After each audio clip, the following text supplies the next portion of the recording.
Good morning. My name's Sean Galloway. I'm here with Mary Schaffer as part of the Carroll County History Project. Carroll County Remembers, and Mary is 90, about approaching 93 years old in February. Yeah. And she's been nice enough to come out and talk to us about her time in Manchester, a lifelong resident. To start from the beginning, what do you remember about Manchester growing up? Well, I went to high school there just 2 years, but I lived out around Lineboro Road around Lineboro. But then I was in 1939. I know then all about Manchester because I moved to Manchester in 1939, and then it was a lot different. We had a store, and right next where Spargo's is, and where Spargo's is, right next door, we had a sewing factory, and then right up from that, it was a Jake Wareheim had a lunchroom and a bar room, and then then up a little further, I was on the first block. Dadie Osler had her soda fountain there, and then down across from me, where Dutch Corner is, they had the Harvey Herb and Elvie had a lunchroom and a bar room too, and right next to it, where it goes up the alley, the Dutch alley there is where they had a gas station. One gas pump, and Harv Burgoon lived right next door to me. He run that gas station, him and his brother, and they had in the morning when I'd look over there like 5 o'clock, they had one gas pump. A lot of people would stop there for when they'd go to work. That was the only place they could get gas in Manchester on their way to work, and a little garage was there, and then right below that, oh yeah, it was 2 houses were tore down. Other people lived there, and that's all the business was right there. But we had in the alley they had the pants factory, and then later the uniform factory closed up right next to me and went up into the alley too, next to the pants factory. And they had cigar factories when I came to town, and then I had then my husband had gone into service, and my brothers all on the farm. They went in the service, so my mother and father sold their farm, and then they moved in to me, helped me with the children, because I had 4 little ones. And then there's one lady, she passed away. Well, she was a Gettier, but she was a Bertha Rupp. And then my mother said, and she worked in a sewing factory, she said, well, you'd better go and try to get that job, because that days it was hard to get a job. And then put my name in. I thought, well, I don't want to go over there, because then we'll all white-haired women, and they have to work until they drop over, and I don't want to work till I drop over, because we didn't have Social Security then. And then, but then I did go over and ask for the job, and I got the job because I could sew. She said that Gertrude Brillhart said, yes, she said that I can do the job because I knew how to sew. If I wouldn't have knew how to sew, I wouldn't have got the job. So I worked right next door, and then my mother kept the children for me, and so then later I was so glad when the Social Security come in, because I didn't need to work that long. Right. Then they moved it up in the alley. I wanted to work somewhere where I could just walk, and I walked up in the alley, and then later that closed up. So then I went to Black & Decker, because the bus was going down. They said, it's a bus going. Then I thought, well, that way I don't need to drive down. So I went so then I started working. I worked all the time from 4 to 12 down there. I worked 13 years down at Black & Decker, because I did quit then at 62, but I wouldn't have had to. But my mother had her one leg amputated, and then I could take care of her.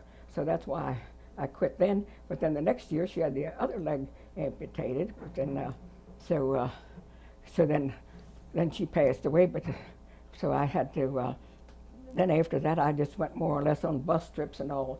But the town was a whole lot different then, than what it was now. And then right below me, the second house, it was a lady. She kept boarders, and then she had George Motter, a man that belonged to the Red Man's Lodge, and then he didn't have no place to go anymore and couldn't stay there, so he asked my husband to take him up to Frederick to that Red Man's Lodge, and then he'd taken him up, and them days, a lot of them didn't have money to give, but he gave a rocking chair, and I thought, I always liked that rocking chair, I still have it. That was 70 years ago, And I always rocked all the babies on there, all four, and myself. I used it.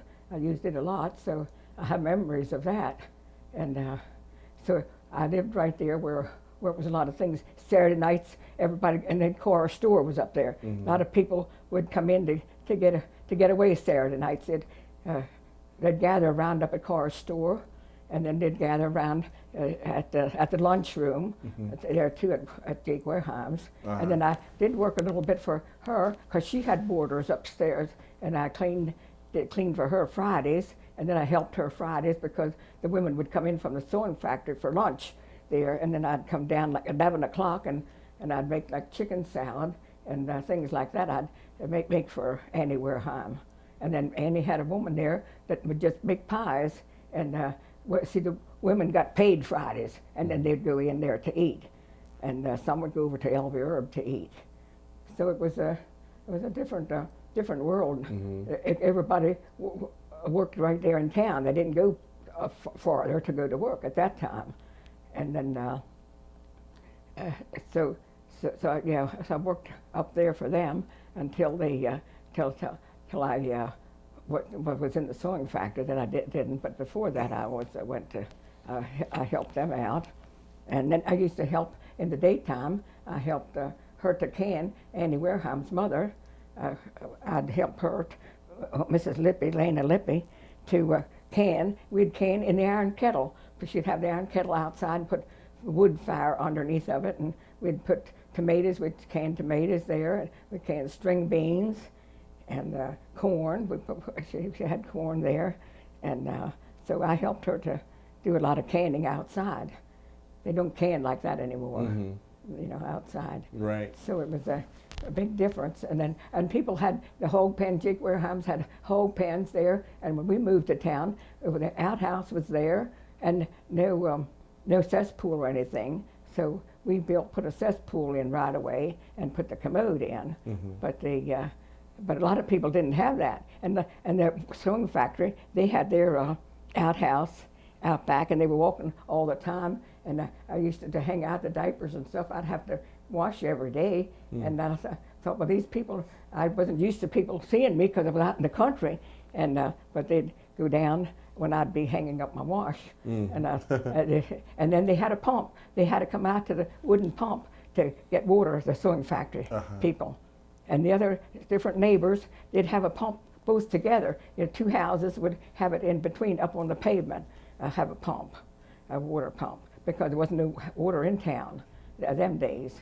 But they got the water in right around the war, right before the war then. I think they had the PWA had to get money because it was a depression bad, and then one from each family could go and work there to dig and put the water in at Manchester.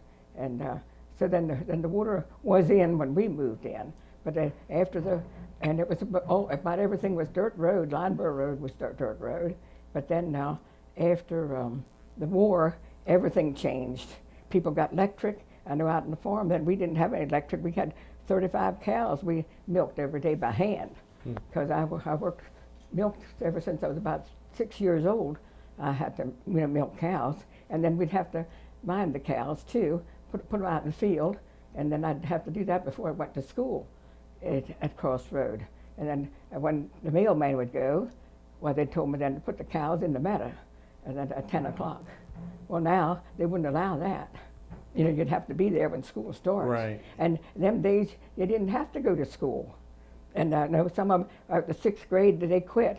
And when we had a lot of work to do on the farm, my father would keep the boys home to work on the farm. And then just 2 of them went over to Lineboro School to the 7th grade, and I walked over. That was a mile over to Lineboro School. So I walked over there to the 7th grade, and then after that, then the bus started to go at when I was in the 8th grade. So then I came out here to 2 years, the 8th and 9th, and I had to walk so far and get up and milk and do the dishes before I could even get ready. And at nighttime, the rest of them at home would go to bed, and I had my lessons all to do, and it was dark, and we didn't have no electric, at that time. Right. And I used to behave afraid to be sitting there by myself, downstairs, to do this work and all. And my mother didn't want me to really to go to high school because she said that that's more for boys because the girls get married and they do all the figuring and the work that the woman don't need to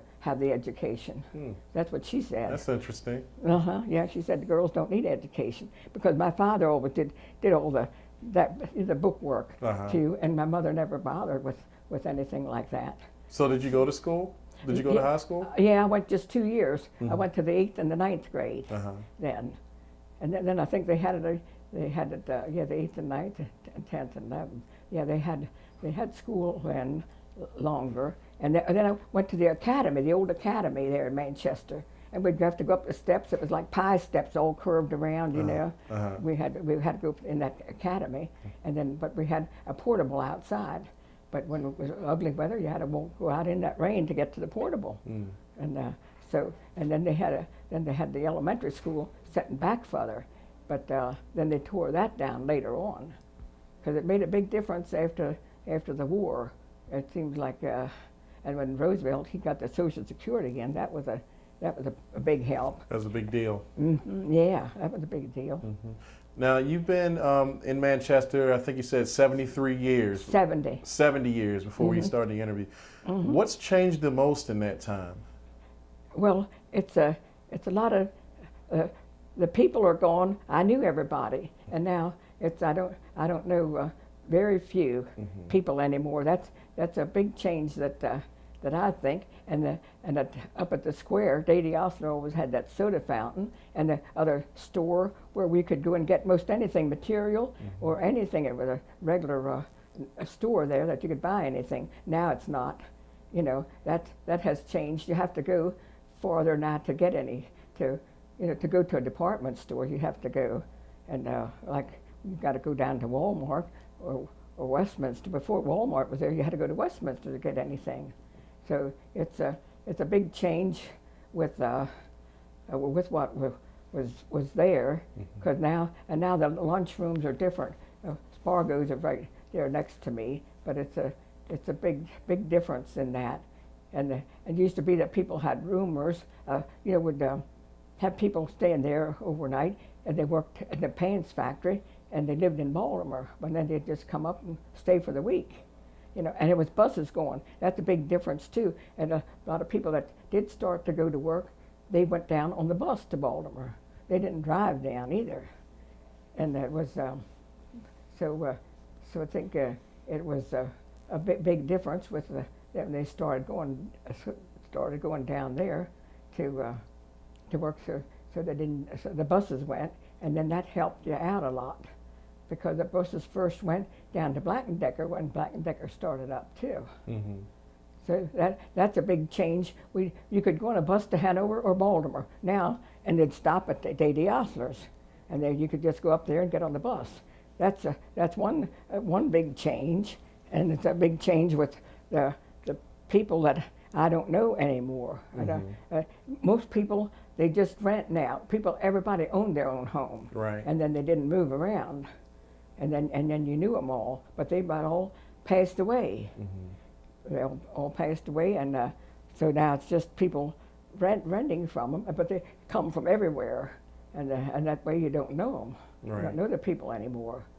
But because everybody would want to be going away Saturday nights, and then we had a store for a few years, but then my husband had went in the service, and he'd have to have stamps. And that's one thing too that we gave up the store, because he didn't have enough stamps to be buying the canned things and all.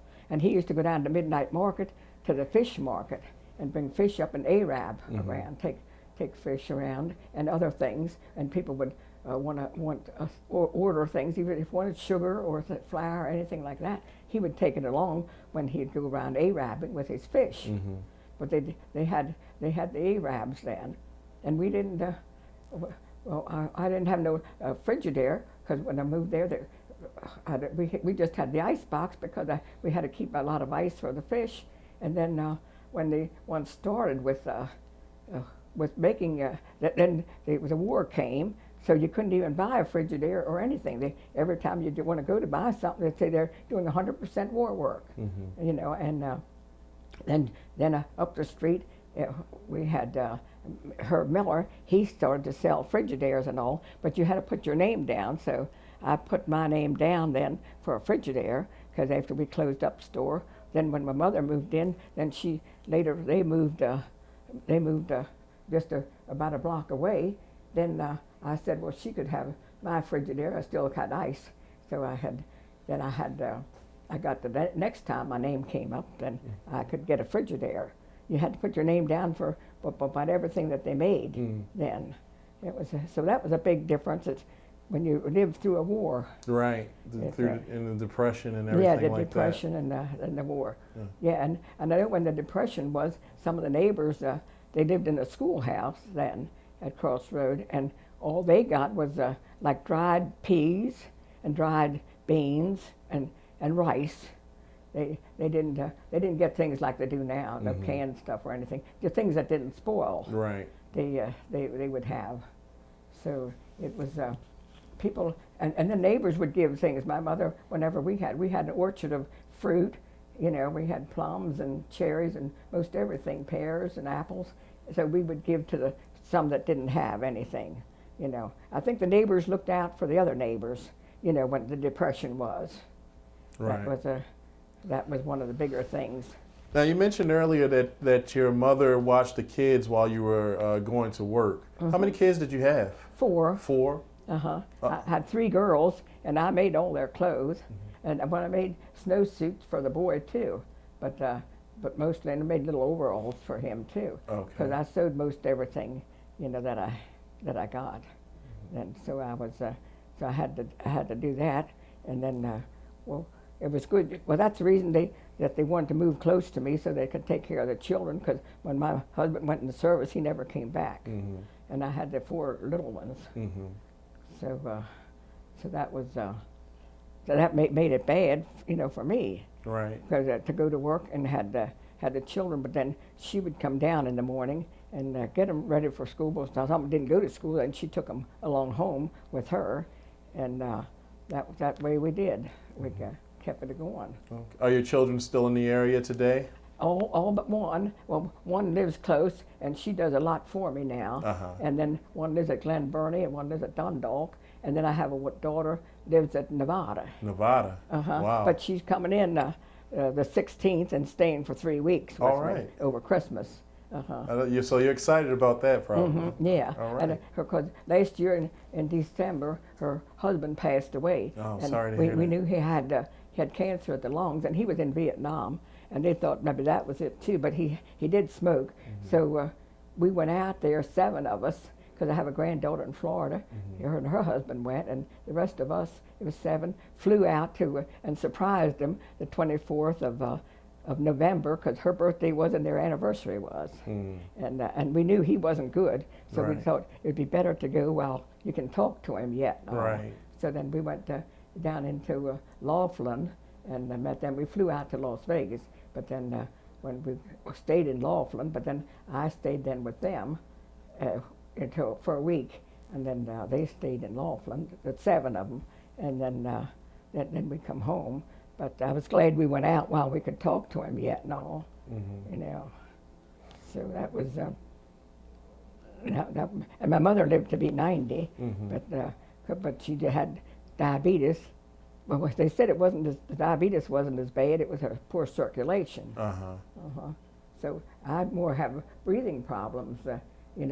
When I get out in the wind and air, I get the breathing problems. So that's what my problem is, right now.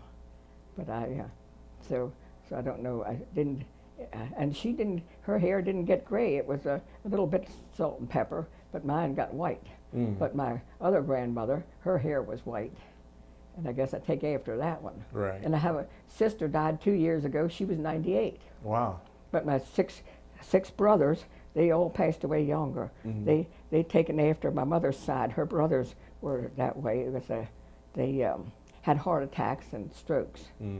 So I guess it was hereditary with them. But I did have a great grandfather was in the gold rush, Oh, really? Out in California. Wow. Uh-huh. That's really interesting. Any stories on that? Well, yeah, he told. I have papers of how he went out. He went out with a horse. I got to Ohio. He had to get rid of the horse, go across the water, and then when he got across the water, then he worked there on the farm and with these people till he had enough money to buy another horse. And then that's why he kept going till he got out to California. And he was in Sacramento. And he said when he got out there, he said the banks were full of wheat, and then but they didn't know how to get the wheat out of the wheat sheaves and all out of when it growed. So he knew how to do that, and he said he made as much money off of selling the wheat for these for the horses and the animals they had out there than he did on the gold, the gold rush. Yeah, so some of them stayed out with the children, but then he came in and he built a real big house, a real nice brick house, and had a few big chimneys. But then it's underwater now up at Cador's.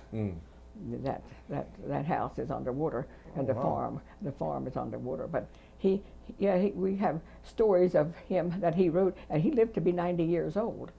And his mind was good. He could tell about all the things out there. He said he had these men came with the plaques down their back, and I guess that was Chinese, I guess. And he said that's all that lived around there. But he said they worked for him then. Oh, okay. These men with these plaques, he said, worked for him there on the banks of Sacramento. So he, like I say, some of the family did go back out there again, and some are from there, and they'd come in to visit when my mother lived yet. There was a family came in, and I guess I could keep in touch maybe with some of them, but I hadn't for a while. And I know they came to visit me too, them people. All right. So he had a lot to tell. You know, the Wilderson, his name was Wilderson, Jacob Wilderson, and so that was that. But it's a big difference from when I moved to town, and everybody was more friendly. They had in town there, they had some dressmakers, and they had some made hats. Two of the neighbors there, women, well, they made hats, and then they had a lot of different things, and they had a justice of the peace there up the street. It was everything right around the square. We had a lot of things that was going on. Okay. And then some gave pilot lessons that went down the street farther, and the mailman was down. And right next door to me was the people who had the post office in their house. They had the post office right in the house there. Then when you went to get your mail, you went to the house and got the mail. They didn't have the regular post office. Then later they built the post office up the street, but I know we went there too. And then they had another little lunchroom when I went to school in the 8th grade up the street, right next to Jake Wareheim's. Atkins had a little lunchroom there, but people all went in. They just like more or less got soup and sandwiches there. But Annie Wareheim's, they got soup, and they got most all kind of things that she would make for them. But the most people would eat was on a Friday when they got paid. Right. All right. And the same way with over across the street. So it was. And then this year, George Motter, they had an Oddfellows Hall up right next to Trinity Church. Was built an Oddfellows Hall, and there they used to meet, and the Girl Scouts met in there. But then the church, Trinity Church, where I belonged to, they bought it because it was on our lot. Well, we bought the lot and the hall, and then we tore it down because we needed it for parking, because we didn't have much parking. I think other times they'd park on the street, but then later they couldn't dare park on the street anymore, you know. So that was a big difference too. And some of the houses are tore down. It was a house tore down there at the parking lot we bought, and then the church bought that. And then, but like I say, the neighbors, Wareheims, that had the restaurant and all, lunchroom, they had pigs. You could keep them at that time. You could keep your hogs and pigs, and right up from that is where a veterinarian had lived where my mother bought the house from, my mother and father, and they had a barn, and he'd keep horses in there and animals because he was taken care of. Mm-hmm. You know, this veterinarian. Well, yeah, veterinarian, because he would take care of it, and he had the barn there. So then later, my father made the apartments out of the barn, made a house out of it. So apartment upstairs and apartment downstairs then. All right. So it's a big difference with people. The big difference that I see, I don't know anybody anymore. Right. You know. So that's what I miss, a lot of it, you know. And you can't go up to Eddie Carr's store anymore because they don't have anything. I think it's mostly liquor up there. Mm. I haven't been in there for a long time because I don't drink. I don't need that. Right. Mm-hmm. And then these foreigners have stuff there where Davy Osler was. They have, I don't know what they have in there. And then it's another where used to be on Westminster Street was, well, one time it was a drugstore, but and now they have, the Mexicans have things in there, you know. But then it's not for us because we don't use that kind of, you know, the things that the Mexicans do. Right. And the food, I think they have Mexican food too. So it's a big difference. The biggest difference that I miss would be to have friends right around there, and you know, and neighbors. Mm-hmm. But I don't have any neighbors, you know, because I don't know them. A lot of times nobody's even in the house next to me and them houses because people rent them and then they're in and out. But they're all, you know, more foreign people that I don't even know. So I do miss neighbors. I think you can always, you know, can depend on them. You know, if it's anything you would need or what, you can depend on a neighbor. And then the other neighbors back across on Church Street, they all passed away too. Uh-huh. And it's all rented out to new people. Mm-hmm. So it's that's one thing I miss. I don't know the people anymore in town. Mm-hmm. So I don't know how long I'll be there. Right. I'll stay as long as I can. When I can't stay by myself anymore, well, then I'll have to go. Okay. So I hope I don't need to go to the nursing home. Mm. Yeah, because I can get around, you know, pretty good. Right. I don't need any cane. Right. But when the neighbor lady died, they gave me the walker and they gave me her canes, and yeah, and a chair. They gave me a chair lift too, and then they gave I have the potted chair too and the walker. But maybe I never need to use them. Hope I don't need to use them. Mm. Mm-hmm. Well, I hope not either. Because so far I don't have arthritis, Uh-huh. and I can walk all right. I don't have no trouble with my legs Mm. and all. So I go up the steps to sleep. I go upstairs, and even when I want to go back in the yard, all them years I had to go down the steps to go back in the yard, Mm-hmm. and to go upstairs to sleep. I had to go back in the yard, and to go in the cellar, I had to go the steps. So maybe that's what kept me going too. You know, I got the exercise. Right. You know. So. Well, Ms. Schaffer, thank you for joining us today. I appreciate you sharing your memories with us. You are really sharp. You remember a whole lot. Yeah. And I really appreciate that. Yeah. My memory seems pretty good.